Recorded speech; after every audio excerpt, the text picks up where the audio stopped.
As marketers, can we actually learn a thing or two from lottery scams? Actually, we can learn 3 things. So, what's a lottery scam? It's simple, really. A lottery scam occurs anytime someone is fooled into thinking they won a prize when they really didn't.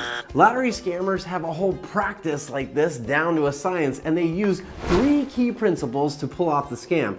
Principles that can also help businesses like yours and mine. So, this week on the Loyalty Loop, I'm going to break down one of the greatest lottery scams I have ever seen and explain how we can use a scammer's secrets to make our marketing outreach better. So, today, let's think like a scammer.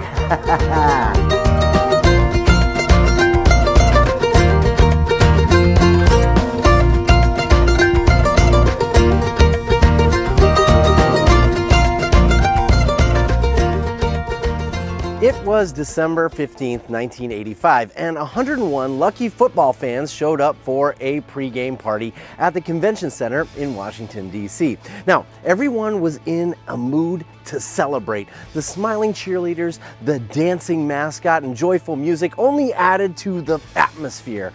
You see, each of these fans had just received a notice in the mail announcing how they'd won 2 free tickets to an upcoming game between the Redskins and the Bengals. It's the Cincinnati Bengals versus the Washington Redskins. Now, in 1985, this was a big deal. Everyone was excited about this matchup, and tickets, well, they weren't exactly cheap. So, on the day of the event, the winners showed up ready to party.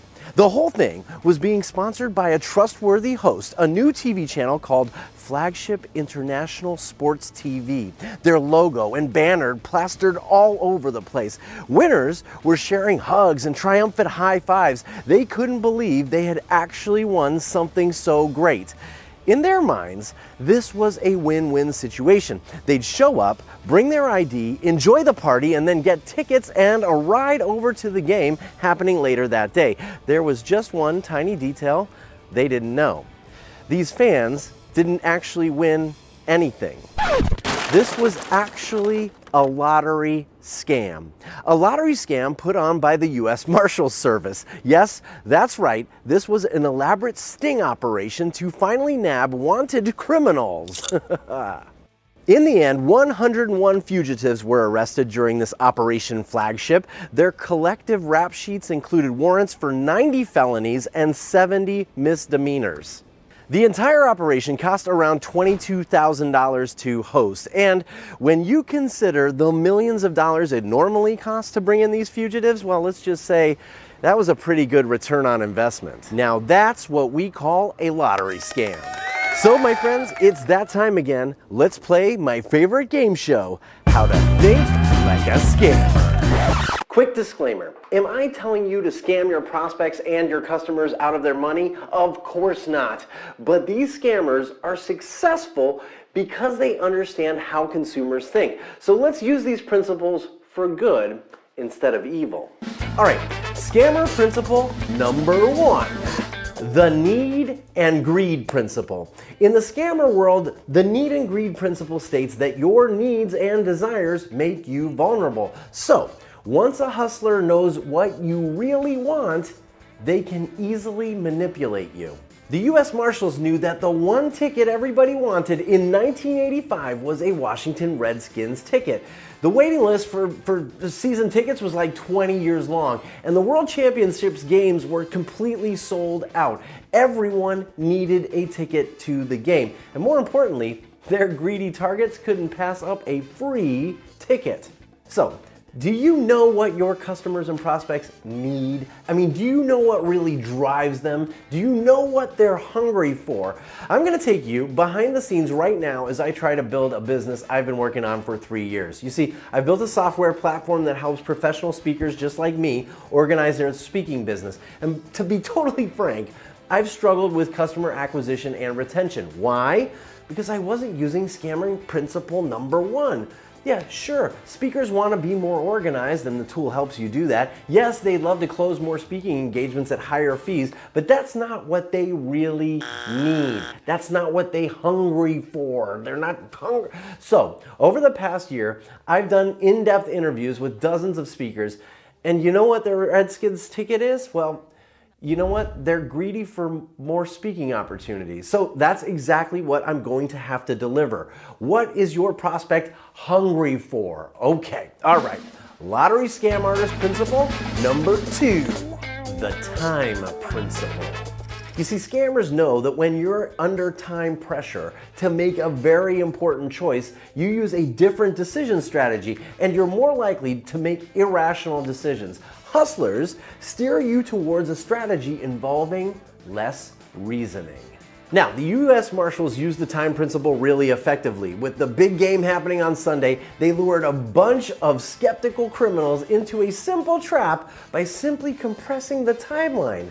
You see, every target had to RSVP as soon as possible to reserve their winning ticket. And suddenly, they threw caution to the wind. They didn't even notice all the clues the U.S. Marshals dropped in their correspondence with them. For example, the president of their fake TV network, the one who sent them the winning letter, well, his name was I. M. Detnaw. Detnaw, by the way, is wanted spelled backwards. So the letter signed is actually signed by I am wanted. As marketers, we need to use the time principle as well. But instead of just adding a countdown clock or expiring offer, we need to get more creative. Consumers are used to that stuff. In the case of my business, the best way to inspire speakers to make an emotional decision is to make them believe that every day they're not using my system, they're passing up opportunities to speak. So I'm gonna have to show them how many speaking gigs they missed out on, like in the last 24 hours. Speaking gigs they could have accessed right now if they signed up. You see, remember, the key to using the time principle to your advantage is determining what you can use to compress the sales cycle. The key is to use something that inspires them to use less reason and way more emotion. Now, before I give you scammer principle number 3, I want to thank you for being a loyalty looper. I know I send these videos out to people just like you every single Thursday. And if you're not subscribed, do it now and use the secret code I am wanted, and I'll send you a super secret surprise. Okay, scammer principle number 3, the deception principle.